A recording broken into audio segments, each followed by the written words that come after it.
Perkenalkan, saya Intan Madatila dari Sosiologi 1E. Iya. Bapak, saya izin bertanya, mewawancarai isu sosial mengenai kecelakaan di daerah Cibiru ini, Pak. Mohon maaf, Pak, ini dengan Bapak siapa ya? Mananai. Oh, Bapak Nanai. Bapak umur berapa tahun, Pak? Sekarang tuh 43. Oke. Ya, yang pertama, menurut Bapak, apa sih penyebab kecelakaan yang sering terjadi di sini itu? Ya kalau kecelakaan sih sebetulnya nggak ada yang diharapkan kan ya. Cuman kalau jalur sini tuh emang agak pada cepet-cepet sih Neng. Jadi nggak terlalu berhati-hati lah. Apalagi di sini kan zonanya zona pendidikan mahasiswa. Ya sebisa mungkin buat kendaraan luar juga harus pelan lah, jangan terlalu kencang. Gitu aja. Oke, Pak. Terus kalau Bapak tahu sejak kapan sih kecelakaan di sini itu sering terjadi, Pak? Dari kapan gitu? Apa udah lama atau baru ini gitu terjadi? Ya kalau kecelakaan di sini ya sering sih, cuman nggak terlalu. Ya dari 1 bulan kadang-kadang ada yang kecelakaan, tapi nggak terlalu parah lah. Ada senggolan-senggolan mah ada. Kalau kecelakaan fatal itu jarang sih sebetulnya. Terkecuali kalau malam nggak tahu nih. Kalau malam suka ada juga. Kalau siang mah apalagi siang kan nggak terlalu rawan lah kalau siang. Biasanya malam kalau di sini tuh jalur sini tuh. Terjadinya sudah lama, Pak? Sering terjadinya tuh kayak udah beberapa tahun yang lalu atau emang baru padat kali ini aja, Pak? Ya emang dari dulu sih. Dari dulu juga udah sering banyak kecelakaan di jalur sini tuh. Jadi bukan sekarang-sekarang, dari dulu juga udah sering. Oke, Pak. Lalu kenapa sih, Pak, kecelakaan itu sering banget gitu terjadinya? Kayak dalam waktu rentan hari ke hari itu sering banget gitu, kayak gak ada jarak gitu. Misalkan ada 1 bulan, tapi ini tuh dalam 1 minggu tuh bisa terjadi beberapa kecelakaan. Itu kenapa, Pak? Ya kalau kecelakaan itu mah kan kadang-kadang tergantung gimana pengendara juga ya. Karena yang namanya celaka nggak ada di kalender lah. Mungkin itu udah musibah ya. Untuk sarannya berhati-hati aja di jalan tuh, karena kalau kita yang berhati-hati, orang lain nggak berhati-hati Neng, gitu kalau yang di jalan tuh. Jadi susah untuk diprediksi apa sekarang ada kecelakaan atau nggak bisa diprediksi ya. Kalau menurut Bapak, siapa sih pihak yang paling dirugikan dari kecelakaan itu? Apakah pengendara yang lain, ataupun mungkin emang korban, ataupun yang mengendaranya, atau warga yang melihat gitu? Ya kalau buat kecelakaan ya mungkin dua pihak juga harus merasa rugi lah. Kalau dua pihak yang namanya kecelakaan kan nggak tahu ya siapa yang mau lah kecelakaan, karena kalau di jalan tuh nggak ada yang istilahnya saling menyalahkan, karena di jalan kecelakaan ya susah sih untuk dihindarinya, karena itu udah mungkin ya udah takdir gitu buat celaka lah gitu. Harus menjaga satu sama lain. Intinya harus saling menjaga lah, hati-hati aja di jalan gitu ya. Oke. Lalu kalau di daerah sini tuh di daerah mana sih yang paling banyak terjadi kecelakaan itu, Pak? Paling titik-titik buat banyak yang kecelakaan tuh emang di sini juga sering Bundaran, terus Jalan Cipadung, sekolahan itu di sana banyak terjadi juga kecelakaan situ. Itu dikarenakan karena kepadatan, Pak. Kalau padat sih ya, cuman justru kalau padat justru sebetulnya kecelakaan berkurang. Justru takutnya itu kalau jalan raya kosong nih. Kalau jalan raya kosong otomatis kendaraan tuh bawa kendaraannya kecepatannya udah beda. Mending padat daripada kosong. Kalau kosong tuh bisa orang-orang tuh ngebut gitu ya, Pak? Iya, dari kecepatannya nyampe dari 60-70 lah. Kalau padat kan nggak terlalu kenceng, paling maksimal 25 kecepatan juga, nggak terlalu kencang aja. Menurut Bapak, gimana sih solusi untuk mencegah, mengurangi kecelakaan yang sering terjadi di sini tuh, Pak? Solusi yang apa ya, yang dapat mengurangi lah setidaknya gitu. Ya kalau solusi masih Bapak kurang tahu ya. Intinya kepada yang bawa kendaraannya juga harus berhati-hati aja gitu. Karena kalau solusi di sini tuh apalagi banyak yang nyebrang yang penjalan kaki utamanya ya. Buat penjalan kaki ya solusinya kalau ada mah jembatan sih, jembatan penyeberangan kalau ada mah. Berarti itu dari pihak pemerintah ya Pak ya? Harus Iya. ini lagi upgrade jalan. Iya, buat penjalan kaki karena kan di sini tuh udah nyebrangin orang, nyebrangin kendaraan. Jadi tersendat-sendat 1 menit aja udah macet lumayan. Mungkin segitu aja Pak. Terima Ya. kasih ya Pak untuk Yap. meluangkan waktunya. Pak, saya izin memperkenalkan diri. Nama saya Intan Madatila, mahasiswa Ilmu Sosiologi kelas 1E Pak. Sebelumnya saya boleh tahu nama Bapak siapa? Mahkamah Berapa tahun Pak usia? baru 24. Bapak saya izin untuk mewawancarai tentang isu sosial itu kecelakaan Pak. Yang pertama, apa sih Pak yang menyebabkan kecelakaan yang sering terjadi di daerah sini itu Pak? Ya, ke satu kan emang jalurnya kan jalur cepat ya, jalur hidup ya. Ketama orang-orang di sini tuh nggak tahu kenapa nggak percaya kalau ada yang mau nyebrang itu bukannya agak ngerem, jarang gitu, jarang ada yang ngerem gitu. Ya entah itu apa? Karena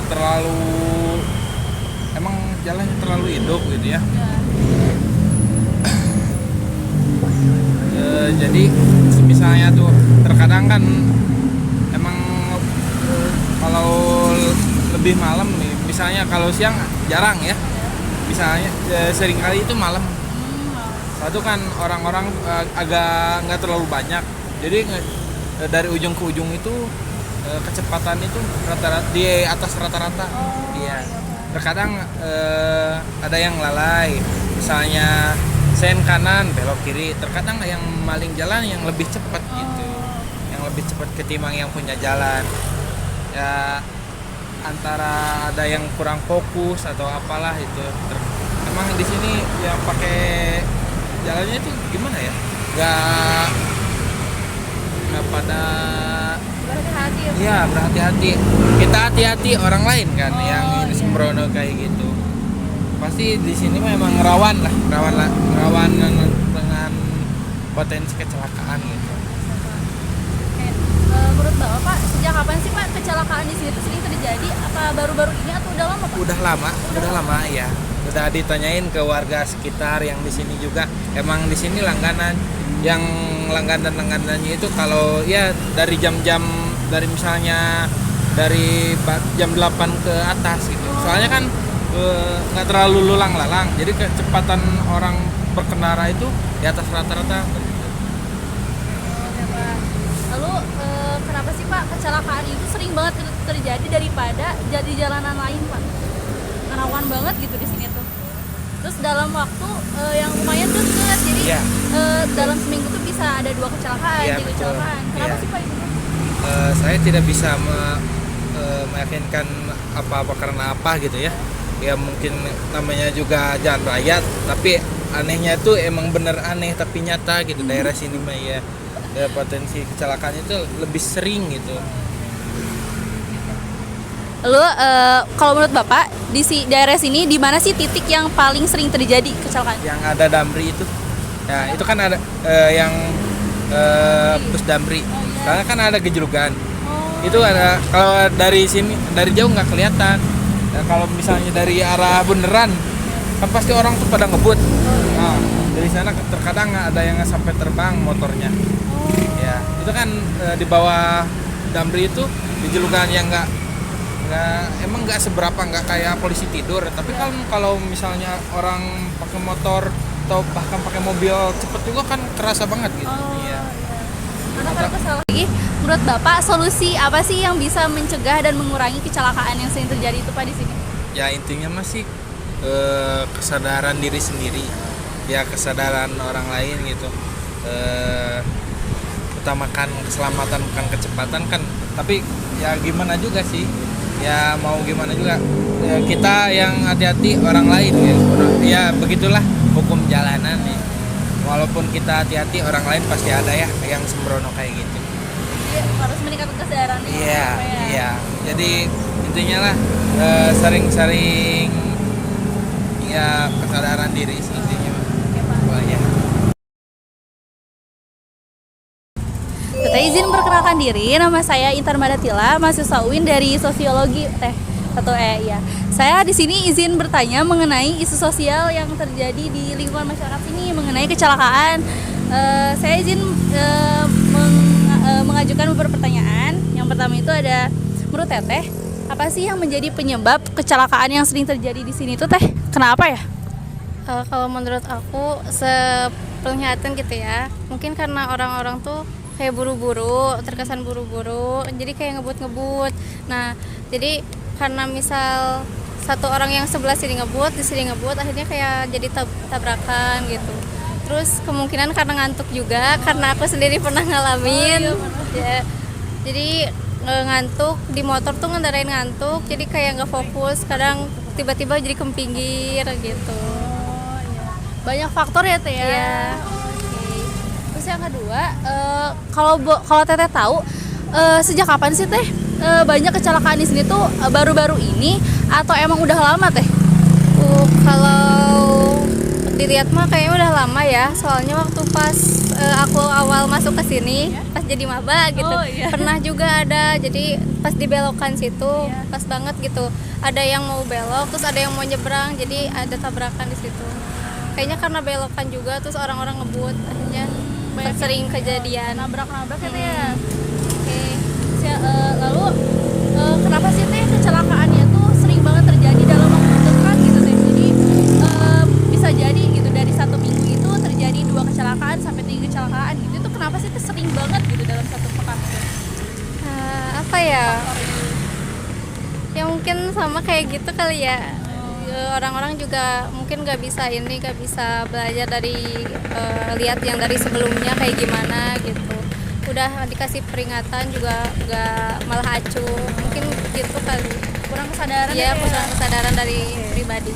Oke. Lalu menurut Teteh, siapa sih pihak yang paling dirugikan di kecelakaan ini? Yang paling dirugikan masyarakat yang mengalaminya kali gitu. Korban sama Ya, yang korban ngalamin sama ya? pelakunya juga. Lalu kalau Teteh tahu di mana sih titik daerah yang sering banget terjadi kecelakaan itu Teh? Selain dari sekitar sini. Di sini atau di mana? Di bundaran mah, kalau di bundaran jarang ya biasanya. Tapi kalau di daerah kayak Suta tuh pernah juga ada di Soekarno Hatta tuh. Soalnya kan di situ jalur cepat. Terus kadang suka ada penyeberang yang gak lihat-lihat dulu. Di situ biasanya sering. Kalau di Cibiru Teh biasanya ada gak Teh? Kalau di Cibiru aku kurang tahu juga sih. Oke. Terus kalau menurut Teteh, solusi yang paling yang paling bisa mencegah dan mengurangi persentase kecelakaan itu bagaimana sih Teh? Mungkin kalau dari aku dikasih edukasi lebih dalam aja gitu kan. Kayak misal kan udah ada nih banyak kecelakaan gitu, terus dari sosmed tuh kayak dikasih tahu kayak hati-hati gimana gitu. Jadi dikasih tahu lagi ya ke masyarakat Iya. kesadaran.